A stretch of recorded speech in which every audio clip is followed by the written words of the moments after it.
이제 우주과학에서 1969년도에 달나라에 암스트롱을 보냈잖아요. 이러다가 우주선을 맞을 확률이 없어요. 그러면 아직 기상청이 이 확장해 나갈 영역이 굉장히 많이 남았네요. 여쭤보겠습니다. 저건 좀 내려갔죠. 자, 올라가야 조금 더 되겠네. 치고 올라오시죠. 근데 사실 거기까지가 오로라층인데요. 기상청에서 앞으로 오로라까지 관측하신다는 얘기는 아니시죠? 예보는 기상과학을 통해 과학적으로 예측을 하는 건데요. 예측이라 하면 말 그대로 불확실성을 가지고 있죠.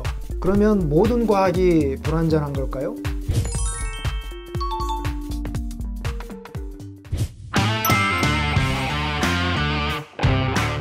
이 두 분은요, 드라마 주인공으로 나오셨던 실제 주인공들이세요. 작년 초에 기상청 사람들 예보국장의 고봉찬 씨. 2000년대에 그 드라마 카이스트라고 있었었어요. 강성현 배우님이 맡으셨던 민경진 역할이었는데 기상청에서는 어떤 업무를 하시나요? 이 날씨를 예측할 일을 하잖아요. 사실 예보 기상청이다 보니까. 그럼 날씨를 예측하려면 사람이라고 하는 그 인력 자원을 동원해서 경험을 통해서 이 부분을 좀 보완을 하고, 그 다음 과정이 뭐냐면 바로 전달과 대응이라고 하는 건데요. 어떻게 신속하게 알려줄 수 있을까? 그리고 이 전달된 이 메시지가 국가의 재난 시스템, 방지 시스템에 어떻게 잘 접목이 돼서 국민의 생명과 재산을 보호하는 잘 활용이 될까? 이런 부분들을 총괄해서 담당하고 있는 것이 예보국의 업무고 예보국장의 미션이 되겠습니다. 예. 그렇군요. 국내에서 유일하게 천문학과 우주과학을 연구하는 국가연구소입니다. 천문학이라고 하시면 다들 이제 망원경으로 하늘을 본다고 그런 생각으로 사실 대학원에 천문학과를 오시는 학생들 되게 많은데 저는 현실과 다르고요. 그렇습니까? 망원경으로 안 보고 맨눈으로 보고 와서 그런가요? 컴퓨터를 보시겠죠. 컴퓨터로. 네. 하늘에서 오는 별빛을 광학으로 관측하고 그 하늘에서 오는 전파를 측정하고 우주로 직접 나가서 우주를 눕히게 될 인공위성을 설계하고 개발하는 일을 합니다. 그래서 광학천문본부가 있고 전파천문본부가 있고 그리고 네. 제가 속해 있는 우주과학본부가 있어요. 네. 우리나라에서 만든 인공위성에 올라가는 광학 탑재체들을 만들어 왔습니다. 지구에 영향을 미칠 수 있는 현상들을 지구에 저궤도에서 관측할 수 있는 관측기, 탑재체를 만드는 일이 제가 네. 주로 하는 일입니다. 기상과학, 우주과학 공통점이 하나 있습니다. 뭔데요? 양쪽 다 하늘만 쳐다보고 살아요. 하늘만 쳐다보고. 근데 궁금합니다. 그럼 하늘 어디까지 보는지가 궁금하거든요. 주로 공기가 대류에 의해서 영향을 받는 그 높이. 한 10에서 15km. 10km면은 보통 비행기가 이렇게 떠다니는 높이인가요? 대류 공기는 좀 일종의 이제 오존층이 있는 열풍층권이 있잖아요. 네네. 사실은 기상 쪽에서 앞으로도 해야 될 일이 있어요. 우주라고 이야기하면 사실 여러 가지의 우주의 의미가 있어요. 스페이스라고 하면 우리가 가서 닿을 수 있는 우주를 의미해요. 큰 지구 우주 공간, 우리가 주로 인공위성을 보내서 인간에게 유용한 뭔가 활동을 하고 있는 우주 영역을 스페이스라고 유니버스라고 이야기를 하면 훨씬 더 먼 은하, 우주의 시작부터 시작해서 그 진화, 모든 은하, 그 사이 공간들 모두 다 포함하는 유니버스라고 이야기하고, 코스모스라고 이야기하면 거기에 들어가 있는 형mon까지 해서 인문학적인 개념을 포함할 때 코스모스라고 이야기를 합니다. 저는 내가 가서 볼 수 있는 현장 관측이 가능한 스페이스를 다루는 사람이고요. 그리고 또 기상과 지금 우주의 경계에 대해서는 학문학적인 라인이 있어요. 칼만 라인이라고 해서 고도 100km 항공이에요. 그러면 아직 기상청이 이 확장해 나갈 영역이 굉장히 많이 남았네요. 아까 평집권까지 해도 30km라고 하셨는데 100km면 70km 올라가야 되겠네요. 조금 더 치고 올라오시죠. 우주 날씨 이야기라는 책을 쓰셨잖아요. 저도 재밌게 봤는데요. 날씨라는 것이 날씨. 기상청 영역을 굉장히 침범했어요. 기온, 습도, 강수량 뭐 이렇게 거죠. 해서 3요소 뭐 이렇게 했던. 우주 날씨에도 그러면 3요소가 뭐 있습니까? 그렇죠. 네. 태양에서 뿜어져 나오는 모든 현상들이 지구에 영향을 미칩니다. 그래서 물리적으로는 이렇게 분류를 해서 태양에서 나오는 입자, 전파, 자기장을 RSG라는 지표를 만들고 0에서 5단계까지 나누어서 우주 날씨 예보와 개황을 저희가 모델을 만들어서 하고 있습니다. 우주 날씨 예보를 원하는 기관들이 굉장히 많아요. 항공사, 한국우주연구원, KT, SK 모든 위성 운영국들, 특히 국방부, 국정원, 상사 다. 그러니까 그래. 예를 들면 미사일을 레이더를 유도하면서 이렇게 있는 중인데 그 신호를 전파 신호를 외부에서 재밍을 해도 그렇죠. 신호를 잃어버리게 된다고. 그게 외부에 의해서 일어난 현상인지 자연 현상인지 파악하는 게 제일 먼저 할 일이지. 예. 그래서 뭔가 잘 안 되면 제일 먼저 천문연구원에 전화 옵니다. 한국연에서도 운영하고 있는데 근데 갑자기 데이터 안 나와요. 얘가 꺼졌어요. 제일 처음에 확인할 일은 우주 이벤트인 그럼 먼저 필터링하고 다른 요인들 살펴봐야겠죠. 그래서 우주에서 일어나는 모든 일들이 우리한테 영향을 미칩니다. 우리는 전파와 입자와 자기장이 굉장히 민감하죠. 그러면 우주 날씨 요소들이 기상청에서 담당하는 그 날씨에도 영향을 주나요? 기상현상과 다른 영향인 거죠. 바람이 불고 그런 건 아닌데요. 이게 태양풍이 있거나 뭔가가 RSG 어떤 그 문제가 발생을 하면 네. 관측기기에 네, 특히 맞습니다. 위성이나 네, 뭐 네. 이런데 전파를 이용하는 전자기를 이용하는 화작에 굉장히 영향을 미칩니다. 간접적으로 영향을 네. 받겠군요. 그렇습니다. 예를 들면 이제 비가 온다 하면 우산을 들고 나가잖아요. 내일 우주 날씨가 흐리다. 어떤 준비들을 해야 되나요? 그 우주 날씨도 지금 예보를 하고 있잖아요. RSG 스케일로. 그래서 네.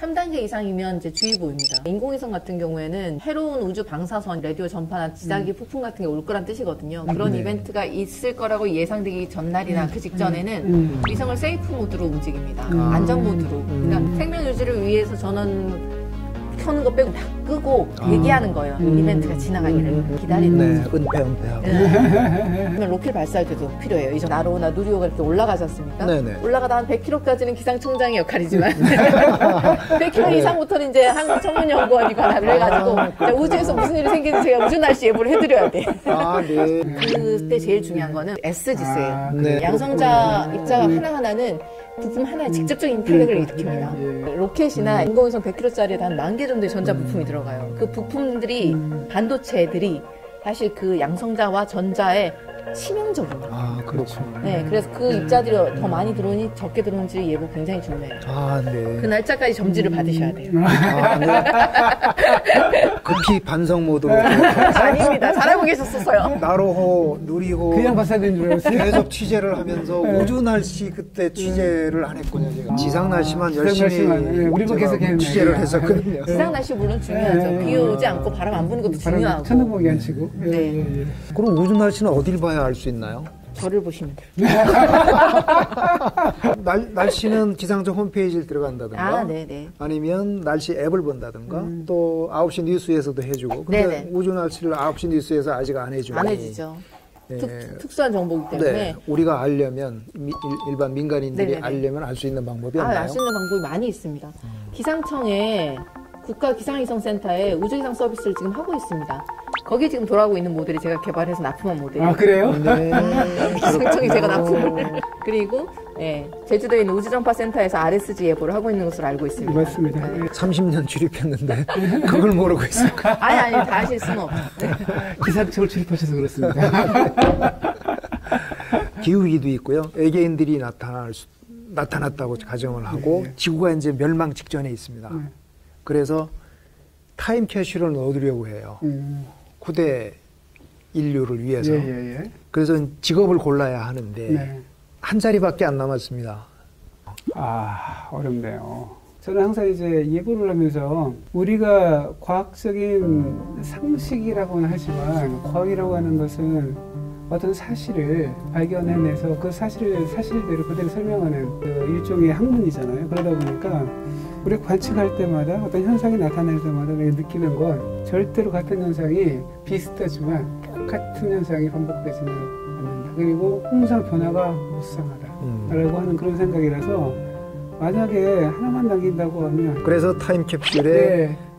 기상과학자가 들어가야 된다. 예. 저는 사실 과학자가 아니라 공학자가 들어가야 된다고 생각하는데 그러니까 만약에 우리가 극한의 환경에 내몰린다면 그리고 우주선에서 몇 명의 인류만 타고 밖에 나갈 수 있다면 새로운 땅에 정착해서 아무것도 없는 상태에서 무언가를 만들어낼 사람이 필요해요.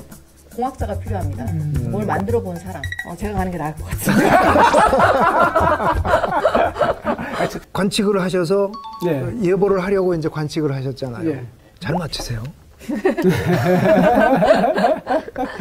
예측이라고 하는 부분은 불확실성을 항상 내포하고 있잖아요. 네. 그래서 오늘의 날씨, 미래의 날씨를 예측할 수 있다고 하는 것은 이게 상당히 이게 뉴턴적인 사고 방식이잖아요. 예를 들어서 현재를 알고 네. 현재 자기만의 힘을 알게 되면 네. 우리가 미래를 알 수가 있다. 어떤 시간 후에 어떤 상황에 운동을 알 수가 있다라고 하는 네. 뉴턴의 제2법칙을 가지고 우리가 보통 예보를 하는데 네. 우리가 현재를 정확하게 알아야 되는데 네.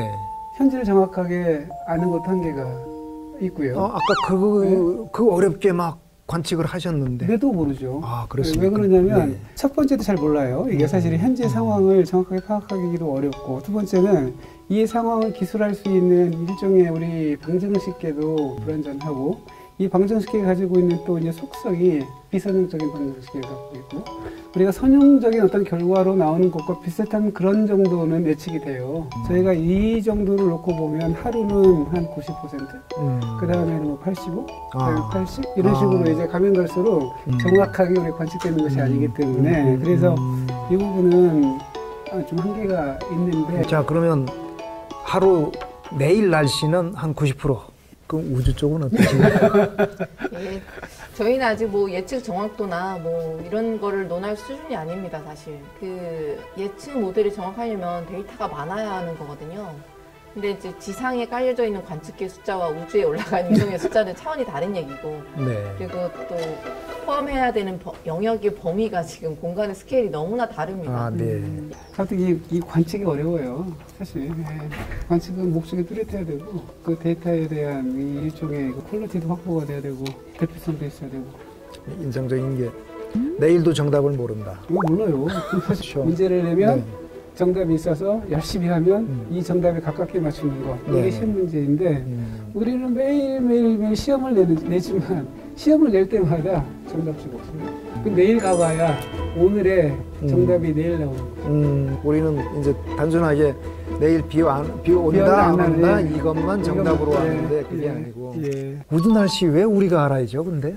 인공위성에 기대고 있는 자료들이 어마어마하게 많거든요. 가장 직접적으로는 그러니까 지상의 전력 배전망을 그러니까 네. 저항이 높아지면 이렇게 전선이 타요. 지하에 깔아놓은 전력망에도 영향을 미치고 발전소 송전원에도 영향을 미치고 그거는 정전이 되면 큰일이잖아요. 네. 요즘 같은 시대에. 네. 그다음에 인공위성이 안 돼도 통신이 안 되면 큰일이잖아요. 그렇죠. TV 방송 안 되면 정말 큰일. 그렇죠. 운명화된 삶을 살게 되면 될수록 우주에서 날씨가 점점 더 중요해지고 있어요, 사실상. 그리고 반드시 위성 통신이 되어야만 한다는 뜻입니다. 네. 한 분은 기상 관측을 하는데 꼭 위성이 꼭 필요한 그렇죠. 시기가 됐고요. 위성 자료가 우리 기상 예보에 100%가 다 완벽하게 쓰이지를 못하고 굉장히 많은 자료가 일종의 필터링돼서 나갑니다. 이번에 누리호 발사태 올라가나요? 네네네. 스프레이 뿌리듯이 뿅뿅뿅 뿌려져가지고 여러분들 한 군데 모읍니다. 안 느껴지시죠? 네, 안 느껴지는 아, 막 사기치는 것 같아요.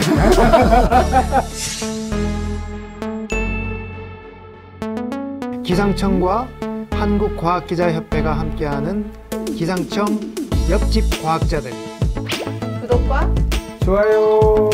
함께 해주세요.